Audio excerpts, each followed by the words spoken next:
Absolutely. We have two really close runners here. Not only did you mention 8 and 9 seeds, which means they had really close averages or total game time in the bracket stage of this tournament, but their PBs are also 6 seconds apart. So two excellent runners. And, JScarbo actually set his current PB 4 weeks ago. So just recently I'm getting past roopert. And they are underway, both powering up in 1-1, heading into 1-2. Yep, and they both had 3:65 left on the clock, and as you mentioned, 6 seconds difference between their PBs. JScarbo with a 19:10, roopert 19:16. That's right. So we are in 1-2. You're going to see both of them grab the Fire Flower here. This is the preferred, what we call the safest strategy. You don't have to go through this tight section right here with all these enemies. You just get to Fire Flower them out of the way instead of trying to do these really tight jumps over them as small Mario. And you also don't have to waste time kicking the Koopa Shell to get rid of them if you did want to do a safer strategy there. So it's like fast and safe. Best of both worlds there. That's why they grab the power up in 1-1 and 1-2. Both with the 3:45 on the timer, all square in 1-1, all square in 1-2, heading to 1-3. And of course, you want to keep that Fire Flower power up for as long as possible because it's faster to get the Blaze kill on Bowser than it is to grab the axe and wait for that animation to finish where the bridge crumbles and he falls to his death. Yeah, that is right. So that would cost you a couple, between 2 and 3 seconds, depending on where it falls in the frame rule, which, of course, a frame rule being a group of 21 frames, a 21 frame window, or 0.35 seconds. The game checks for level completion every 21 frames. So as long as you're in the same 21 frame window as the other player and you finish the level, doesn't matter if you finish a few frames behind or a few frames ahead. If it's in the same 21 frame window, you'll go to the next level at the same time. Now we're in the first castle level, 1-4. We'll see how the Bowser kills go here. Let's take a look on both sides. roopert going underneath, and they are pretty much even. Well, actually, JScarbo gained a little bit, had a 262. Yeah, he gained a little bit, so maintaining a small lead thanks to the frame rule system, about 1 frame rule ahead here. But these two neck and neck, as I've said so many times in this tournament, into World 2. So great to see. 2-1, there's a couple of snipes you need to do with these piranha plants that if you shoot a little too early or a little too late, that could be pretty treacherous, but both runners having no problem here, up and on the spring, and both with a 3:45 on the timer. Heading to our first water section, 2-2, can be a little bit tricky. Absolutely. You've got these bloopers and these cheap chiefs that you have to deal with, and you got to hope that you don't get a lousy pattern where you have to make a sudden adjustment, and that might cost you a little bit, and it will cost you a lot if you don't have the fire prepared. That's right, and we'll see a couple different strategies here, I believe. roopert is going to do what we call the duck swim, where he crouches or ducks, whichever one you want to call it, both work, on a little platform, and when he does that, like on the ground, and when he does that, it changes the size of Mario's hitbox. So you see roopert's head on the left of your screen there. It went through that blooper. That's because when you do this crouch swim, your top half of your hitbox just suddenly goes missing. It's a little unintended thing that was written into the game, but JScarbo, meanwhile, not doing that and using fireballs. So two different strategies there. Both work in terms of getting through 2-2s. Just your preferred comfort method. The main thing is not getting hit by an enemy and keeping your firepower, and both of them do in the 2-3. JScarbo had a 310. roopert had a 307. Got a bad cheap pattern at the end, so that cost him a little bit. Yeah, just a tiny bit, but I mean, we are talking 1 second here or there approximately, and switching the audio over here, I'm going to see if we can't boost that audio a little bit on JScarbo, but yeah, so we got JScarbo 240 there in 2-3 and 240 for roopert. Very clean and comfortable level, heading into the next castle world. World 2 castle, where we have the fake Bowser is the Koopa Troopa, and they'll take the bottom route because the fire bars don't exist until World 5. That's right, and you won't see any hammers from Bowser either until World 6. Oh, roopert went a little too soon there, a little too soon. He didn't get the fire kill on Bowser. He did a quick second jump there, and roopert headed to the right thinking he had the fire kill. couldn't avoid Bowser at that point. So Rupert with the first power-up loss of the match here. jscarbo clean into 3-1. We'll see what Rupert decides to do. He did have for a long time a nice mid-1920s PB as small only Mario. So we'll see if he chooses to go that route or if he decides to power up at some point once again. That was a great 3-1 there from jscarbo, the optimal 347. Rupert's going to stick with small Mario for now and going to get a 345, just avoiding the fireworks. Yeah, and Rupert did get that bit of an unlucky Bowser pattern there, but that's how these things go. And you know, that's okay. But he will try to. We'll see if he gets the power up here in 3-2. He does. So Rupert is going to go back for Big Fire Mario, and I think in a race setting, it's probably the right decision. You're gonna, you know, continue to lose and bleed time if you go as small only Mario, especially knowing you've already taken a hit and you're probably behind now. Rupert doesn't necessarily know that he is behind, but he also, you know, probably realizes he could be behind. So in that case, you're gonna want to power back up, and so that's what Rupert has done here. He has powered back up. Rupert is about 9 seconds behind jscarbo going into 3-3, and that is going to widen a little bit as he grabs his Fire Flower. jscarbo with the optimum time, 260. Yep, and Rupert, because he had to get the Fire Flower, gets the 257. So, little bit more time lost there, and jscarbo very strong into 3-4. We'll see if jscarbo challenges these Potoboos here. He is going to wait, so that's the question when we get to 3-4 is, do runners challenge the Potoboos in 3-4, or do they wait? jscarbo either decided he had a bad pattern and he didn't like it and he was going to wait, or it's just his strategy in general to play it safe and not challenge the Potoboos. Some people will make a spreadsheet, and if they get to 3-4 in a time that's fast enough, they'll know the Potoboo patterns and they can challenge the Potoboos. In this case, jscarbo played it a little bit safe, so either he's not on his spreadsheet, or he is on the spreadsheet and didn't like his pattern, or he's just not using the spreadsheet at all. One or the other. One of those three options. Now, speaking of patterns, Rupert had a really good Bowser pattern for World 3. jscarbo decided to slide under Bowser and was able to get underneath the tag. Did not lose his firepower, so jscarbo going to keep that healthy, about 10-11 second lead going into 4-2. Yeah, and 4-2 is where we have the diversion potential in routes. We could have the top route, or we could have the bottom route, and jscarbo will get there first, so we'll see which route he takes. The top route is generally considered safer. The bottom route is swaggier. Sometimes it can be a little bit hard to get to the top route, which is why some runners prefer the bottom route, not only for the swag, but just easier to not, you know, try to get to the top and then fall down. And Rupert going top route, so we do have a diversion in routes here. jscarbo with the perfect 350, still maintaining a pretty healthy lead over Rupert and the proper coin count. That's about a 10.5 second lead. Yep, he's got the very nice coin count, as it were. 344 for both on the clock.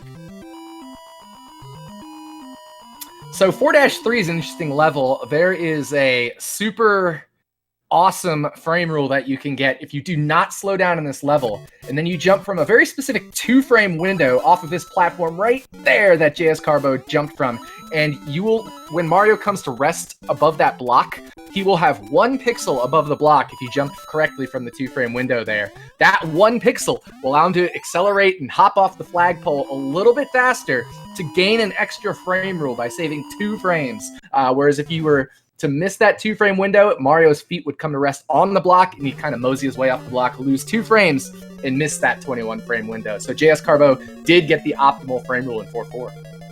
jscarbo maintaining that 10.5 second lead, but losing his fire suit. And here's an opportunity now for Rupert. For sure, and kind of an inopportune place there for jscarbo to lose the power-up. A little bit of a tough kill there for Rupert, but no power-ups in 5-1 other than a star. So we'll see jscarbo probably Safe strategy there. Not going to do it with, not going to do a pipe jump there or anything. We'll see if he grabs the star. My preferred method is getting the star. He hits it for swag, but he's just going to go power through. And we'll see what happens here at the end for him. There can be kind of a tricky situation with bullet bill cannons, but no problem for JScarbo. 245 when the optimal is 247. So he loses 2 in-game seconds, but he will have the opportunity to power up in 5-2. Power-ups galore in 5-2. That's a 9:58.5 for JScarbo. But yeah, Roopert is going to gain some time. Looking at his clock, he has got a 10:06. So it's now a 7.5 second lead. And that lead is going to shrink if JScarbo collects any power-ups. Yeah, for sure. And JScarbo will get the power-up right there. I'm curious if he'll get the second power-up in this level as well. Some runners opt to go for 5-3. Some opt to go for 5-4 since you have to slow down anyway. Bit of a hairy situation there. And we are, once again, neck and neck. Holy cow. Just like that, a new lead change. Roopert back in the lead. Some runners like to get the first power-up in 5-2 that JScarbo got, so it's the second in the level, but first one that JScarbo grabbed, and then power up in 5-4 because you have to wait in 5-4 anyway for the Royale Good Bar strategy. JScarbo instead opting to power up on that last power-up in 5-2, which got some weird Koopas there and cost him some time and actually swung this race back into the lead for Roopert.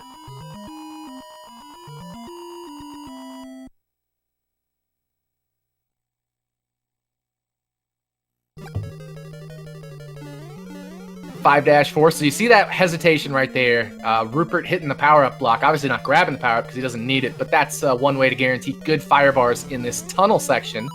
And waiting on the Potaboos there. Both runners nicely done. 255, 256. We are synced up, everybody. Roopert with the slimmest of margin over JScarbo at this point in time.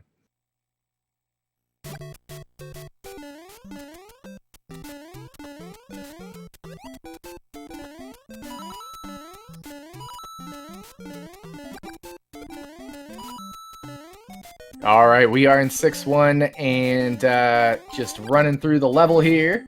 And very straightforward level, kind of like 4-1. As long as you have power-ups, you can just run through and Lack 2 won't hurt you at all. And you just keep going right through. So now we are in 6-2.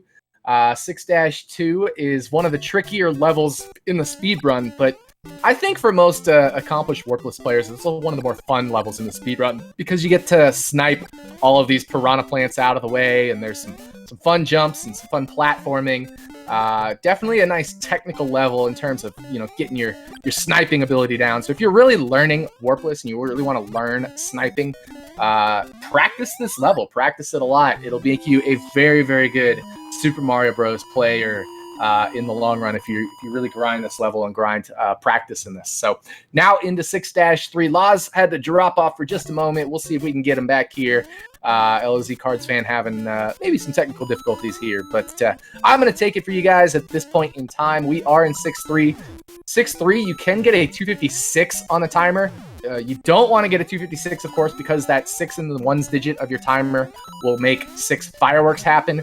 And Roopert had a little bunk right before the spring there, which cost him some time, and swings the lead back into JScarbo's favor. So that little bunk is all it took for the lead change to happen once again. So we are, you know, in a very, very close situation between Roopert and JScarbo here.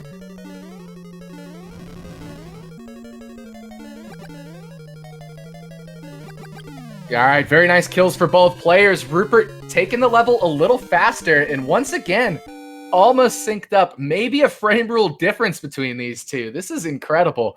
Oh, they are on the same frame rule, it looks like. That's amazing. The same bullet bill shot. I think they're on the same frame rule. Maybe not. But either way, this is incredibly close. You really can't tell the difference between these two. If it does finish like this, we would absolutely have to retime it. And we have had some close finishes in the SMB1 tournament history. Last year, roopert83 himself, our tournament organizer, won a match by 3 frames over the call. So don't go anywhere, folks. This is absolutely something that could turn into a classic finish here. So we got Rupert, jscarbo now in 7-2. This is a repeat of 2-2, but with more bloopers, more cheeps.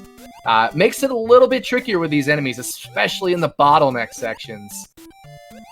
And jscarbo takes a hit to the cheap right there. He couldn't quite drop down far enough. Couldn't quite get the fireball on the right spot there. So unfortunate for jscarbo to take a hit there in 7. Look at this. Rupert also taking a hit. They are neck and neck still. All right, I think we are. I think we're all back here with Laz. Laz, I think we had you dropped off there for a moment. Yeah, unfortunately, my internet decided that this would be the perfect time to let one out, which is not very good. But now we have ourselves quite a good race here. They're both in 7-3, and they're not going to have their fire suit going into 7-4, so they won't be able to get the fire kill on Bowser in World 7. Yeah, and both players opting to skip the mushroom there. It's kind of a situation where most people choose not to take it. Some do for the safety, but most people choose not to take it. And we see jscarbo going for a flagpole glitch, missing it, which gives Rupert the lead again because jscarbo went for a flagpole glitch and missed it. So the lead swings again back to Rupert's favor. This is incredible. I think we've got 1 frame rule difference between these two, possibly. But holy cow, this, going for the flagpole glitch there. I really hope it doesn't come back to bite jscarbo in the end here. Absolutely here. So 7-4, which is the second of the maze castles, and no problems, of course, for both players, and they're both going to just wait it out. And Rupert and jscarbo both getting a 342. That's right. So Rupert will maintain the ever so slimmest of margins. We head into World 8. World 8 is important because if you take a death in World 8, anywhere in the level, even right before the flagpole, you go all the way back to the beginning of the level that you died in. So if it's at the very end of 8-1, the longest level in the game, you go right back to the beginning of 8-1 anyway. There's no checkpoints. So this becomes a really, really important world to not die in. And you see both players going with safe strategies here in 8-1.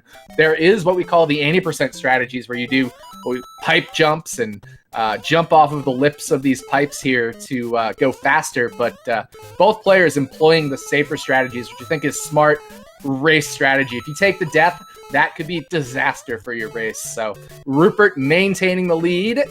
Gonna avoid the 6 on the timer. 195 for both players at the end of 8-1. Absolutely. A great to 8-1 for both. Obviously, if you had the fire suit, the optimal 8-1 would be 200 left on the clock. But 8-2, big challenge coming up for both of these players. Let's see how they handle it. Certainly. And the hardest part is at the end of this level. We'll see if either of these players employs... Oh, they both go for the mushroom. Okay, I was going to see if either of them went for the Xerox BBBB strategy, but they both decide to power up, which renders the BBBB strategy irrelevant, and they are synced. But jscarbo gets a quicker ending to the level and takes the lead again. They were perfectly in sync for a moment there, but the ending of that level swings the lead back to jscarbo. I think we're going to see them both try to power up maybe an 8-3. I don't know. They could just use the mushroom as a damage boost. This is incredible. Because you don't need to fire kill Bowser in order to win the game. All you have to do is get to the axe, and that's what stops the clock. That's right. But the fire is certainly nice and safe to have for 8-3. Rupert taking a hit. Rupert gets picked off. Oh, and this Hammer Brother Alley could tell the tale of the tape here. jscarbo safely threw Rupert right behind. Incredible drama here, and that's what I was saying. Both players ended up taking hits in 8-3, so they used the mushroom as a damage boost and will be small only Mario in 8-4. So jscarbo maintaining the slimmest of margins, 2 seconds or so. We got the wall jump coming up here. jscarbo brushes the pipe. He's not going to have the wall jump set up. He's going to have to do the coin block climb. Rupert also going to have to do the coin block climb. jscarbo with a fast excel. I wonder if he knows. Rupert's right there. He uses the turn. Look at this. They're neck and neck. This is incredible. Rupert is involved in the closest races ever, I swear. And this is just game one, folks. Remember, this is a best of 3, so this doesn't determine the overall winner, but it certainly could determine a lot here. Who has the advantage? Potaboo! jscarbo avoids it! He jumps through Bowser's hammer! Wins! We are going to have to retime this. We're gonna have to retime this officially, but I think jscarbo does pull off the win here. But we may actually have to retime this officially. We're gonna mark jscarbo down as the winner for now. But holy cow, that was insane. I'll say those two were back and forth for pretty much the entire race, Tecate. And for it to come down to 8-4, you can't ask for a better race than that. Unofficially, jscarbo has the win, but yeah, you're absolutely right, Tecate. It's too close to give it to him at this point. We will have to look at it. Yeah, fortunately, both runners are streaming, and we're going to mark this down as jscarbo winning so that we can progress with this and not have to retime it now. We're going to stick with jscarbo winning, but, you know, we will go back and look at it after this is all done. But right now, 1-0 lead for jscarbo is how we're gonna play this all out as. We don't have time right now to retime everything, so we are gonna mark it as a jscarbo win, and we're gonna get on with game 2. Wow, yeah, you had mentioned Rupert's always involved in the closest of races, and you couldn't ask for a closer race than this one. I mean, you're talking literally a half a second between the two. Get that. Yeah, exactly. I'm just letting them know in SRL that we're marking this as jscarbo win, but we will need to retime officially. I'll tell you one thing that gave jscarbo that edge, if it is indeed a jscarbo win, Tecate, is he went for the gusto, went through Bowser's hammers, made it safely onto the axe, and that was just enough to give him the tentative victory. Definitely, and because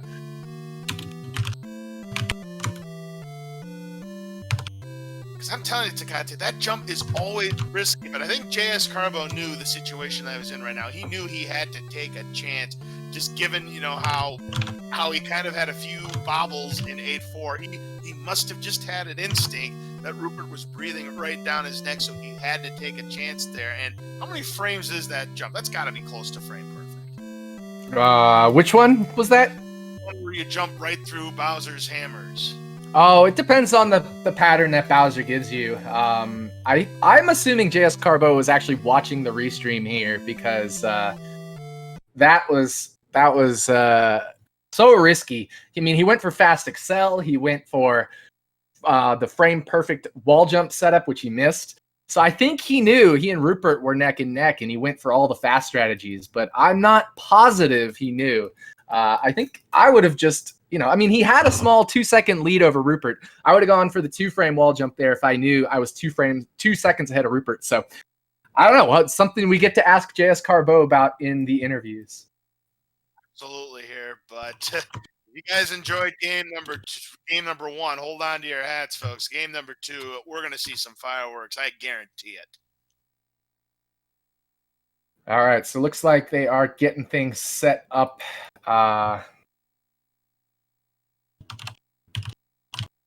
We're just talking in SRL, just trying to figure out the new room situation. But that was unbelievable, and just because of the fact that we do have different methods of starting things here. So they are underway for race 2. So they do have different methods for starting things, but it looks like you know, everything's okay here. So race 1 almost surely went to jscarbo. Race 2, right back in sync, 376 for both. They'll both have to avoid the 366 on the timer and get the optimal 365, which you can do with just the tiniest slowdown in the overworld there. They are right in sync. They both do indeed have 365 going into 1-2. They'll get their fire flower, and we'll see if they make the proper adjustments, because several losses of that fire flower power-up during that run between the two runners. Let's see if they can make that adjustment and get themselves a little bit of an edge on one another. Yeah, and we see them both grabbing the firepower again. Same strategies as before. I really hope, you know, when we went into this, we knew we were going to have probably a good set of matches between these two, but I don't think we expected to see a less than 1 second finish in game 1. You figured we'd maybe have a lead change or two, back and forth at sometimes. 1 second loss, that's incredible. Absolutely. Rupert is going to have the advantage. 3:47 on the clock versus jscarbo's 3:45.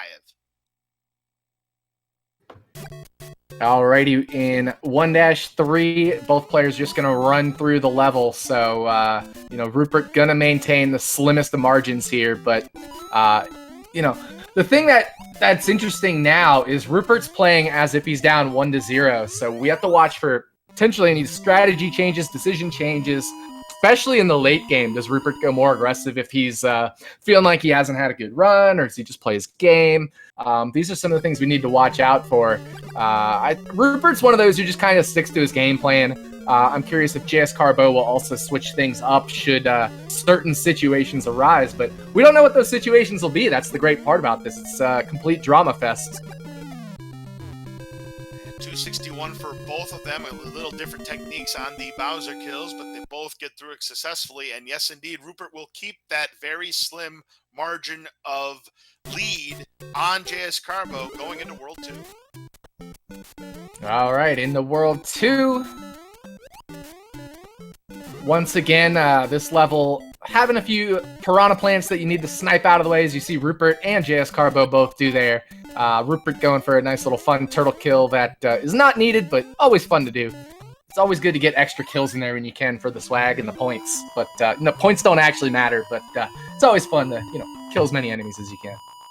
That's right. It's a Super Mario Brothers Warpless Tournament where everything's made up and the points don't matter. That's right. The points don't matter, but the fireworks do. We do not want 1, 3, or 6 left on the clock. But actually, having 1 left on the clock, there's really not a time penalty for that. Yeah, there's no time penalty because if you... It technically costs the tiniest bit to wait for the firework, but if you just wait for the clock to tick to a 0 anyway, both of those waits cancel each other out. So it's not actually any faster to... wait for the clock to tick over to a 0. So getting a 1 on the timer is the same basically as getting a 0. And so we just play as if 1 doesn't cost you any time, because it really doesn't cost you any time. Wait for the clock to tick over to 0. Oh no, the fire terrible shot pattern. Missed. Yeah, that was a terrible pattern. And the fire shot missed for jscarbo, and he loses his fire suit. Rupert had a little bit of trouble, and that's why he's going to lose a little bit of time to jscarbo, but he is going to have the lead and a little bit more because jscarbo is going to have to collect those power-ups again. Yeah, for sure.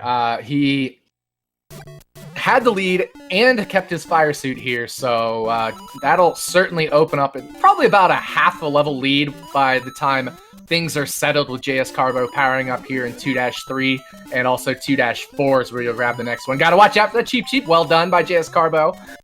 You can see that one kind of coming there as the animation for the power-up was happening. That cheap was going to be a little bit of a troll, but jscarbo did well to recognize it and not take a hit and avoiding the 6 on the timer. Yeah, jscarbo slammed the brakes there, knowing that he was going to hit that 6 fireworks if he didn't slow down, and good judgment there. He avoids it. So jscarbo going to grab firepower here. Well done. And whoop, over the Potaboo. And Rupert coming up towards Bowser. We'll see how the fire kill goes here. Perfectly done by Rupert, 260 on the timer. jscarbo, obviously going to be a little bit slower because he had to grab the power-up. 258 plus the power-up animation. That is going to give Rupert... So Rupert changed right at about 242, or 452. I can't do numbers. And jscarbo about 5-6 seconds after that. So Rupert with a less than half level lead here. And we'll call it a 6-second lead for Rupert going into 3-1. Rupert taking the top route, no Hammer Brothers there. jscarbo going for the bottom route, a little risky there, but he's all right. Yeah, and Rupert employing his patented safe strategy there in 3-1. jscarbo going with a faster strategy.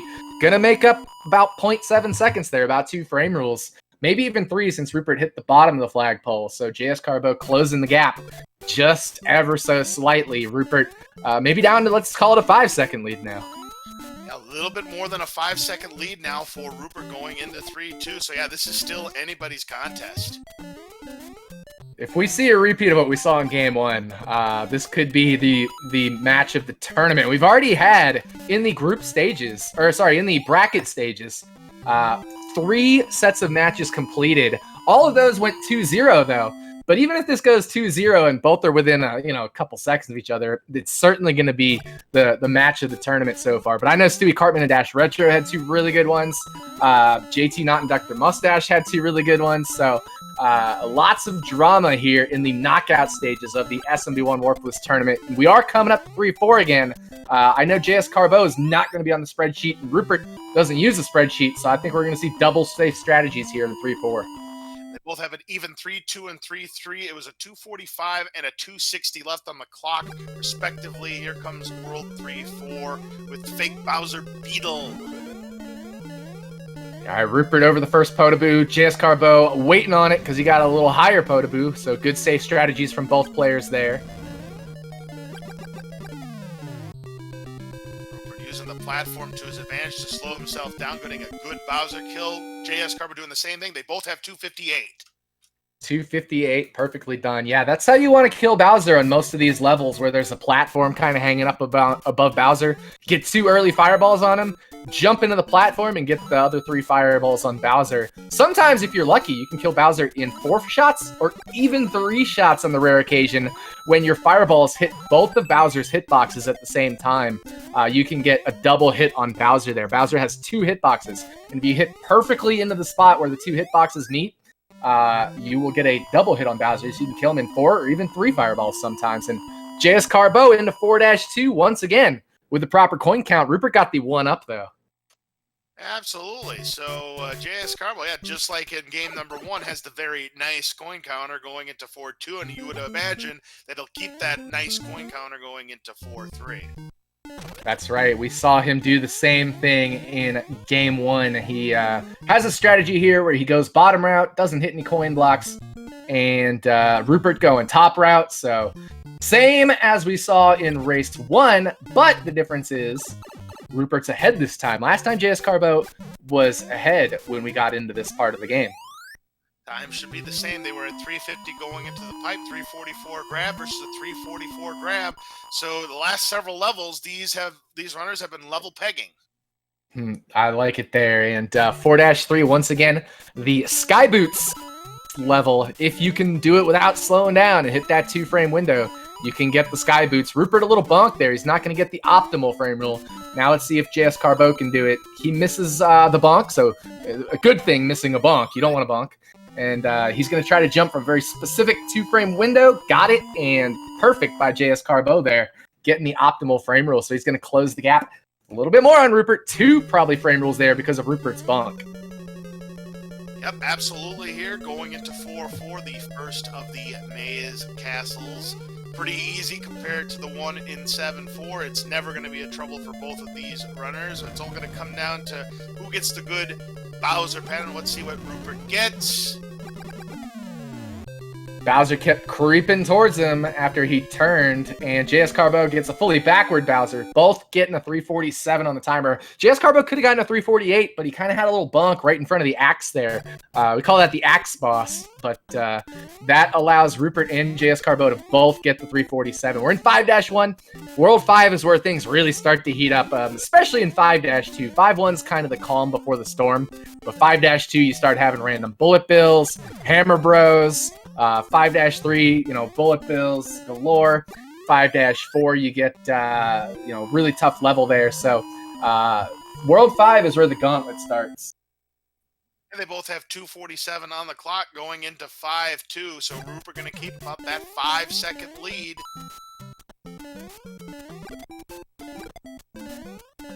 So JScarbo not getting an early shot there. Rupert also. But Rupert losing his fire suit, and that opens the door for JScarbo. In not a bad spot though, because there's 2 power-ups right here, and he goes for the same power-ups JScarbo went for. JScarbo is going to take the lead, so he gains about 5.5 seconds just on that mistake alone. Wow, the table's turning just like that, Tecate. Definitely, and Rupert was in a spot where the power-ups were kind. He was able to grab them right away. But I do wonder if people should start employing the grab the power-up in 5-4 strategy, because it is faster.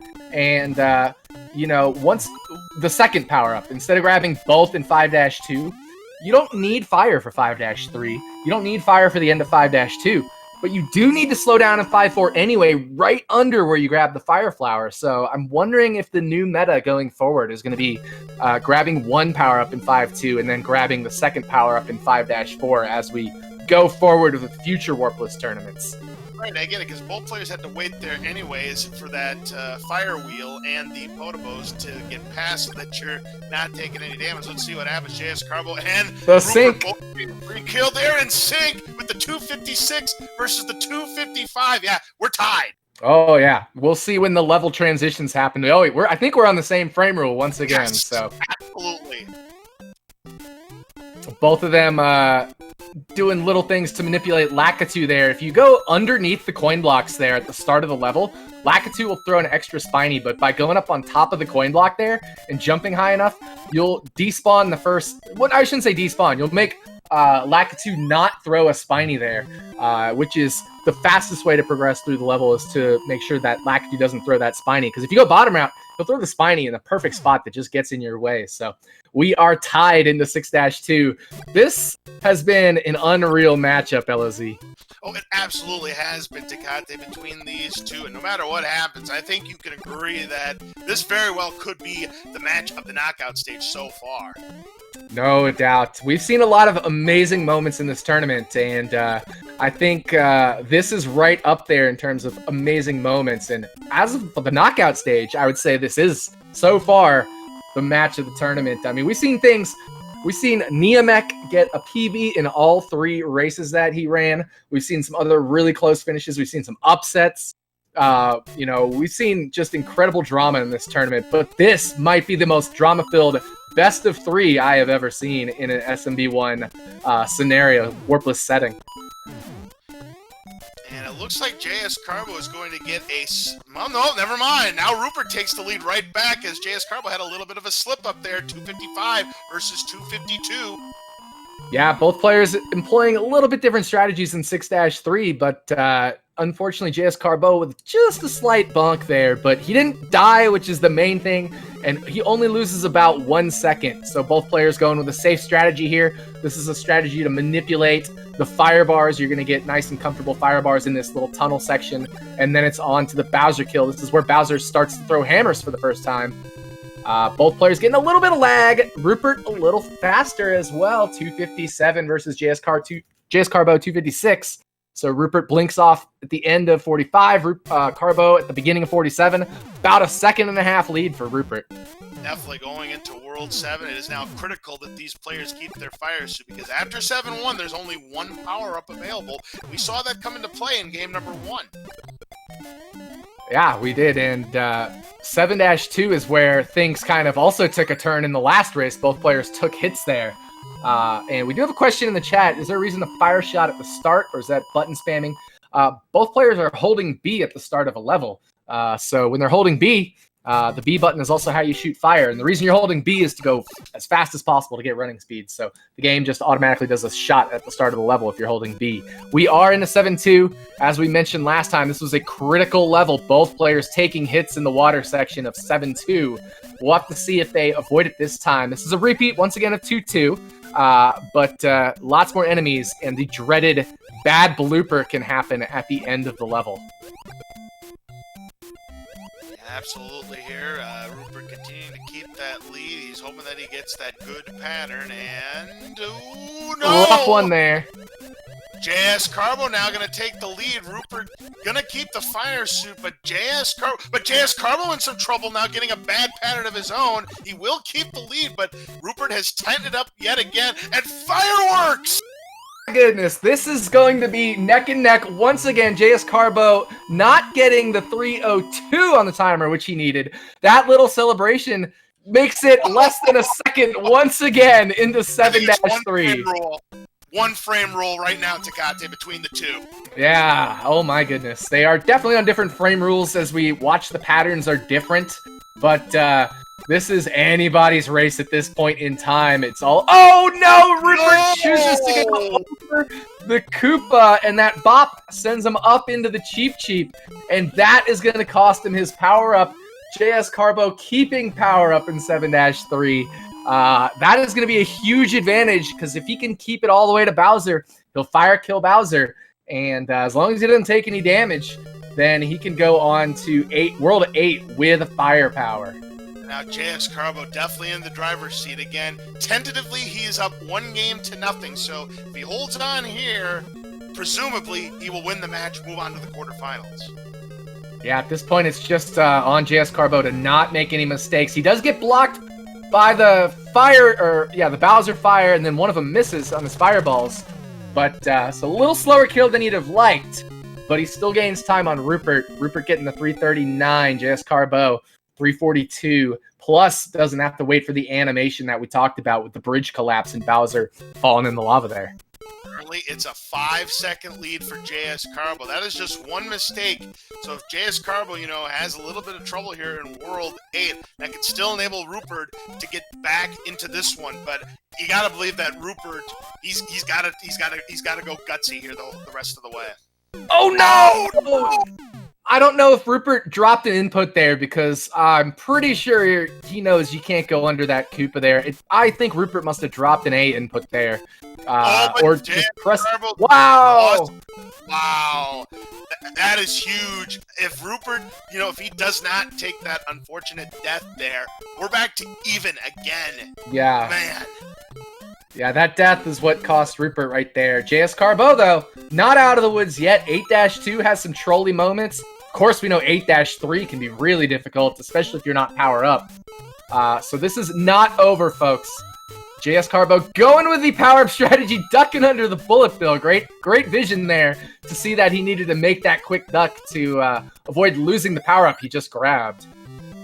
Was able to avoid the fireworks there because he was going to hit it at 196, and look at that paratrooper just going right in between. jscarbo going for the bullet bill glitch. I think he got coin tossed there.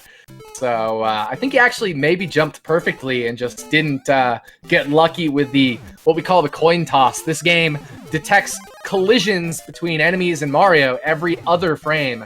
So I think jscarbo needed it to detect it on the other frame, not the frame that he had it happen on. And good job through the first set of Hammer Bros. Second set of Bros, no problem. He'll be able to damage boost through the gauntlet of Hammer Bros if he needs to. So jscarbo looking comfortable to finish this one out into the last level. He's definitely in the driver's seat as he grabs the flagpole with a firework, and of course the disappearing flag. We always love to see that. Yeah, that was quite the 8-3 there from jscarbo. Some interesting dodges and jumps. Got the double kill on that first set of Bros. Had a couple of slightly trolly Bros. And Rupert, speaking of trolly Hammer Bros, has the same thing happen that happened in Race 1 to him. Unfortunate there for Rupert. jscarbo missing the wall jump. He again went for the 1-frame backward wall jump. So maybe that's just the thing he's decided to do in these races. Gets a fast excel, a bop from the Cheep, but that's okay. He's into the water section. 2 rooms to go for jscarbo. As long as jscarbo doesn't get hit in this room, he should be on his way to victory. Rupert has to hope that jscarbo loses an input. Uh-oh! Little drama now. Slightest opening of hope for Rupert, but jscarbo waiting on the Potaboo, waiting on Bowser. Time for jscarbo, about a 1938 once again. So it looks like he got almost the exact same time in both races. Yep, GG to jscarbo. Again, it is not totally official, but based on what we believe happened in game number 1, this is going to be a victory for jscarbo. He should be moving on to the quarterfinals. That is right, and I do need to rip the VODs from Rupert and jscarbo for race 1, so we may shut down commentary for a little bit while we get video from Rupert and from jscarbo, and then I can retime it here. So, Laz, I'm going to leave it up to you real quick to take over commentary. I'm going to rip these videos real quick and time race number 1, and you can get the interview process started. All That sounds good. While we get these two runners in for an interview, I do want to remind you that we do have two other races currently scheduled in the Super Mario Brothers Warpless Tournament. Coming up on Thursday at 4 p.m. Eastern, Mars 02 versus Del. I always get this name wrong. Felix Delgino. I cannot get it right, and I do apologize for butchering the name, but it is Mars 02 versus Del, and that's going to be at 4 p.m. Eastern. That is a round of 16 matchup, and we do have another round of 16 matchup coming up at Friday, 10 p.m. Eastern, LK431 versus Triple Z. Boy, man, oh man, what a match between these two. The scores definitely don't reflect how they play, because these two were back and forth for a majority of these two games. It just happened to be jscarbo's day tonight. He's moving on to the quarterfinals, pending the timing result that Tecate is going through right now between these two. It happened in game number one. For those of you who may have just joined us, Roopert and jscarbo, a margin of victory about a half a second, we believe, in favor of jscarbo. And if that ruling does indeed stand, he indeed will be moving on to the quarterfinals.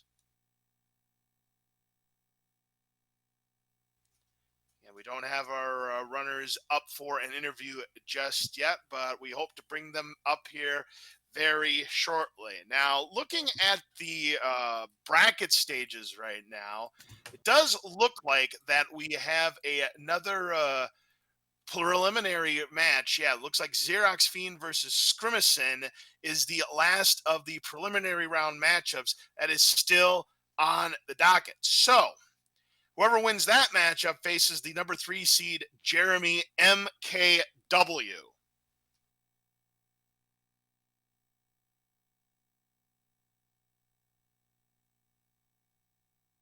Alrighty, I am halfway through ripping jscarbo's video here. That sounds good. I'm still waiting for either of these two runners to show up for an interview, and we can talk about the proceedings of what exactly happened. Because, yeah, I think Rupert's gonna time his own video. He didn't have his VOD turned on, but he does have a local recording. So Rupert is a trustworthy guy. He'll time it perfectly well, everybody. But he's gonna time his own video. I'm gonna time jscarbo's. That'll also move the process along a little bit quicker here. Absolutely there, and we do appreciate Tecate's work here in getting the run of jscarbo's time. Then, of course, Rupert will get his time as soon as possible. And stand by here. We do have somebody in. It looks like we have jscarbo here in the commentators booth with us. GG, it is not 100% official yet, jscarbo, but we do believe that you will be moving on to the quarterfinals after that very close game number 1. And then game number 2, holy smokes, we were tied going into World 6. It was absolutely amazing. And then all the shenanigans happened, losing power-ups. And Rupert, unfortunately, took a very costly death in 8-1. That was what gave you the victory in game number 2. Yeah, that was insane. We were like tied each race into World 6, like on the same exact frame rule. It was insane. jscarbo, I'm curious, were you aware of where Rupert was? Were you watching the playback? Because it looked like in 8-4 of the first race, you were going all out on the strategies. Yeah, I kind of knew, but like it was like a 4-second like delay, so I didn't know 100% sure where he was. So I was just assuming that we were like tied into first room, so I went for one frame and I missed it. But I did fast excel, and then I missed the pipe, and I thought I was gonna lose, but then I looked on the thing and we were like tied, and then I challenged Bowser and I won.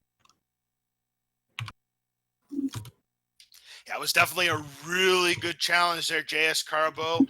And it looks like we do have the official results, and it is indeed jscarbo. You are the victor for tonight. You won game number 1 and game number 2, so you are moving on to the quarterfinals. It is now official, and then special thanks to Tecate for getting the quick turnaround on that. So well done. Thank you. That race was insane. Yeah, so JScarbo, how did you feel about your 2 races there? It was certainly, I mean, both of them were back and forth, but how did you feel personally, just running and comfort levels and strategies and all that? Personally, I thought it was good like most of the way through, but I had some stupid mistakes like in the water sections where I got hit and stuff. But overall, I got a sub 20, so at least that's what I got, and it's good.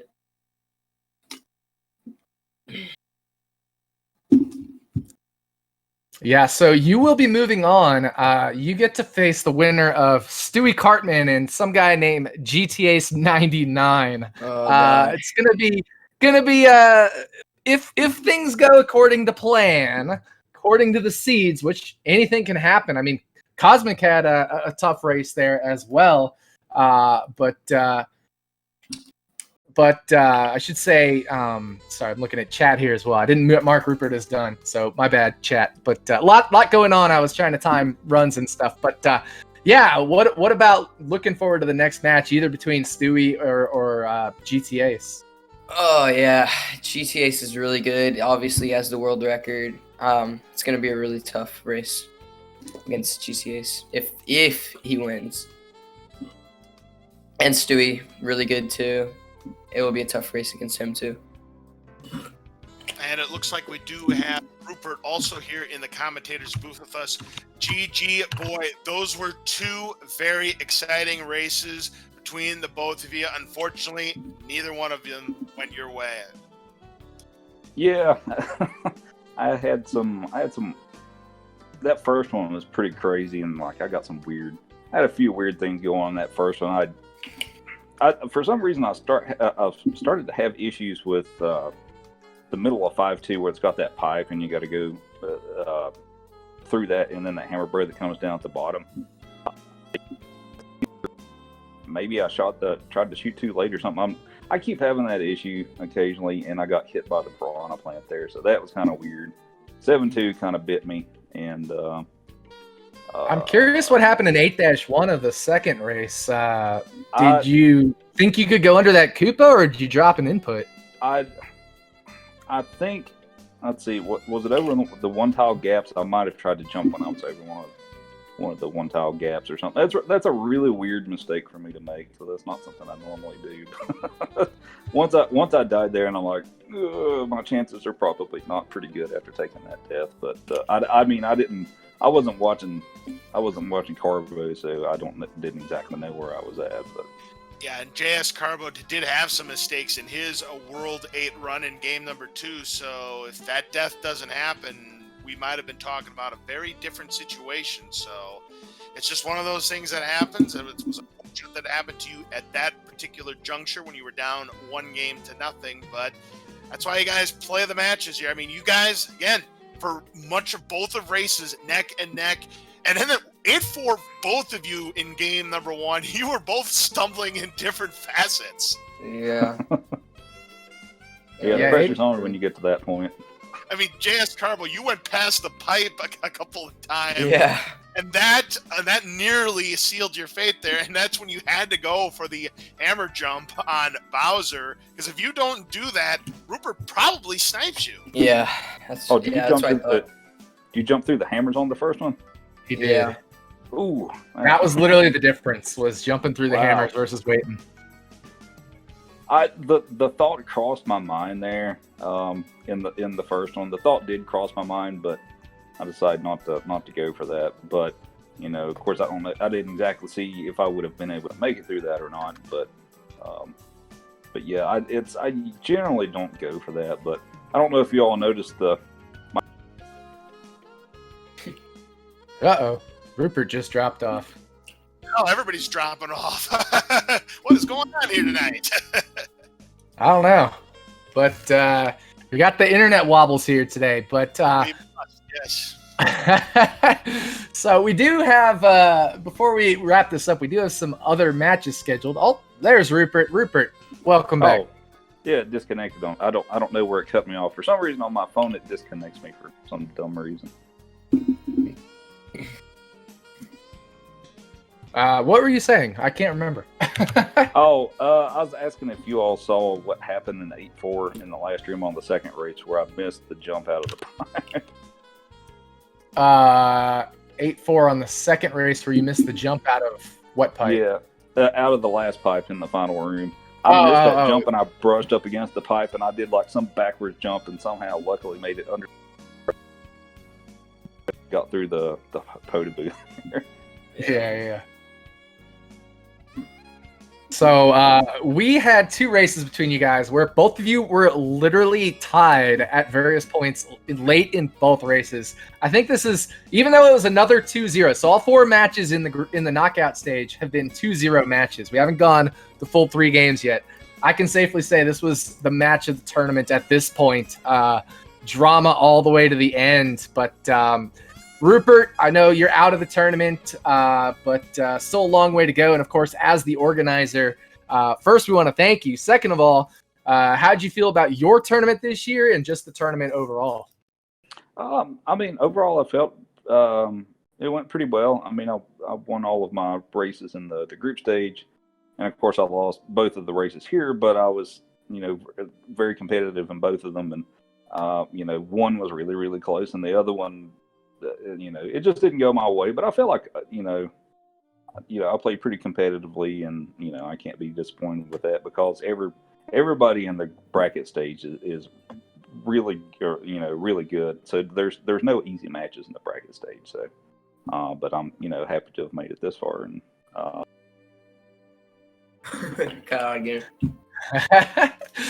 All right, and we will move on to wrapping this up here. JScarbo, of course, we got your thoughts on the race. We got your thoughts on the match coming up, and Rupert hopping in and out here. But Rupert, thank you once again for putting on this tournament, and GG's on your tournament. 2 really close races today, but unfortunately not moving on. I do want to say SpeedGaming, we want to thank them for hosting the tournament as well. Right now, we've got on SpeedGaming 4, Otos, Octopath, Traveler, Ophelia, Single Story Tournament. I have no idea what that is, but I'm going to go check that out. And then coming up at 10 p.m. Eastern Time, 7 p.m. Pacific Time, we have Mega Man 2 Rando Tournament, new Super Mario Bros. Wii Any Percent Tournament, and right now also going on over on SpeedGaming 3 is the Metroid Prime 2 Rando, which will, has only just begun and will be going on for quite some time there. So make sure to check out the SpeedGaming family of networks. And one other mention, we've got some matches still to schedule, but we do have one scheduled on Thursday, 4 p.m. Eastern Time, 1 p.m. Pacific Time, Mars 02 versus Thelxino, as Laz was mentioning earlier. So Thelxino versus Mars 02, Mars being the number 2 seed, Thelxino the number 15 seed, but an incredible runner himself with a PB in the 19-1x range. So that can go either way as well. So make sure to check that, and we're gonna check that out. We're gonna get some more matches scheduled here. So that is going to do it. Any last words from the 3 of you, the runners or LOZ? Nope. Boy, just great set of matches between you 2 tonight. Could have gone either way, and boy, very exciting. And this is only the beginning, folks. We're only in the round of 16. Just wait until we get to the later rounds. You're going to see even more fireworks. I'm excited for this. Rupert, any final thoughts? Not a lot to add. It's I enjoyed it. Like this is the end of the road for me, but no match is easy. But best of luck to you in your future matches. All right, thank you. Alrighty, that is a wrap. And once again, thank you and GG's to both runners, and thank you to my partner in crime here, LOZ, Cards fan. We were both Cardinals fans, so I love when I get to hang out with him. But have a great night, everybody. We will see you at least on Thursday, if not before then, for more SMB 1 2020 Warpless. Until then, I'm Takate. Take care, everybody. Have a great night. So long, everybody.